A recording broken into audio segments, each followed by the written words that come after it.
Hey, RV, what does success look like to you? I am so glad you asked. Camerlins that definitely did not ask me anything. What does success look like to me? First off, for me to not have to introduce myself. Hi, I'm RV Allister, and that was a lie. I actually wish I could remain anonymous and just, sell tons of books without anyone recognizing me at the grocery store. That is the true dream. That's a dream that we can no longer have in today's world because, who are you without social media? There we go. But yeah, so I am RB Allister, author of Blue Lights, Black Lights, A Little Broken, and other things in the works because I'm constantly writing. It never ends. Never ends. But today's question is, what does success look like for me, RV? And jokingly, but like not so jokingly, I have said that you truly make it as an author once someone starts making fan fiction and fan art about your characters. And I say that jokingly, but not so jokingly, because what I mean by that is when you have created a story, characters, a world that people can't seem to leave behind, that people want to join in on, that sticks with them far after they've closed the book and read the end at the end.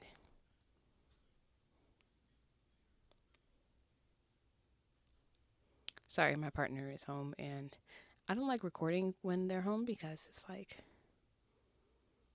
weird. I'm literally sitting here talking to myself and I don't know, it's weird.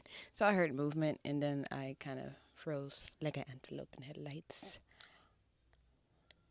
Anyways, but yeah, so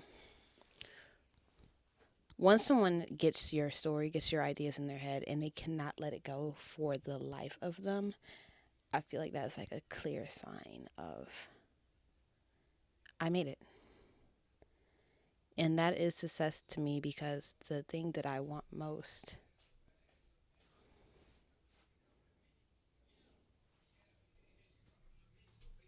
I'm recording.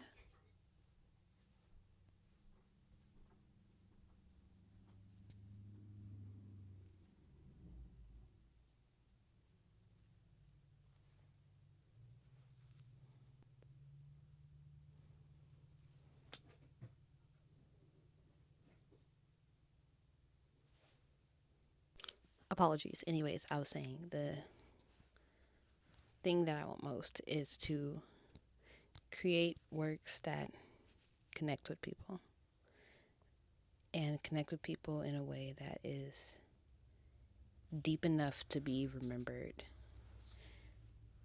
and fun enough to want to be a part of. Like, I, I was a fan fiction writer myself, you know. I can't even say was because you never know when I might just, pick that up again. I use I use fan fiction as practice. So when there are particular writing skills that I'm not too familiar with, but I want to like try, I'll use fan fiction to practice these writing skills and then I will take it to an original story of my own, even if my fan fictions are also original stories because I don't fan fiction write.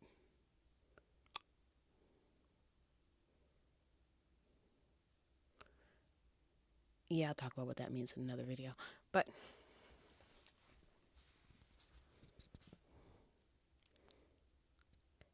to make it for me is to have readers be fully immersed.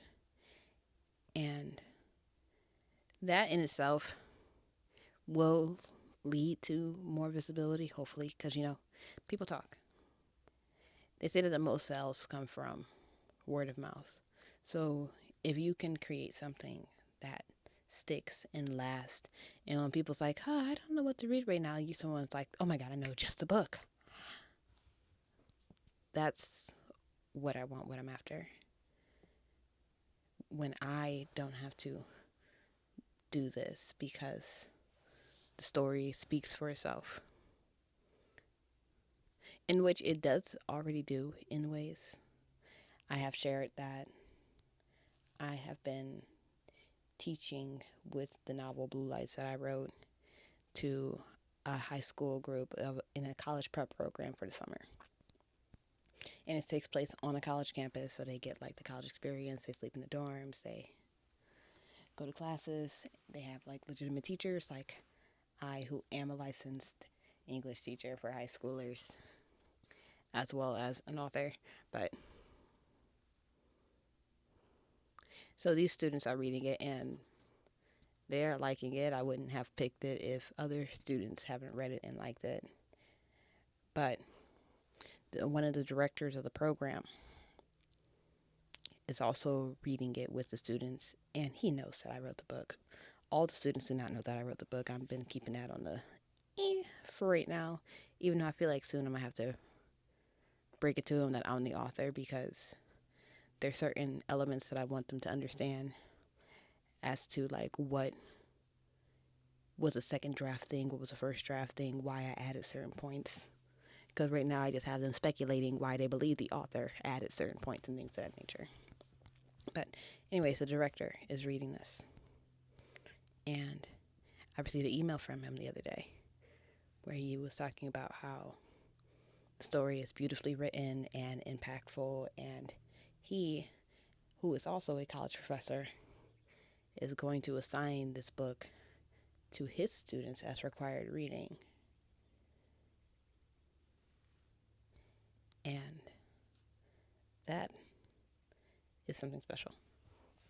That is something very special for my book to be considered college readings. I say this thing when it comes to my writing because like there's like just certain things that I try to avoid doing, like modern, like too modern slang, like the ways in which I write things, the way in which my character speaks. Although these things are authentic to character, I tell myself that every classic was once a contemporary.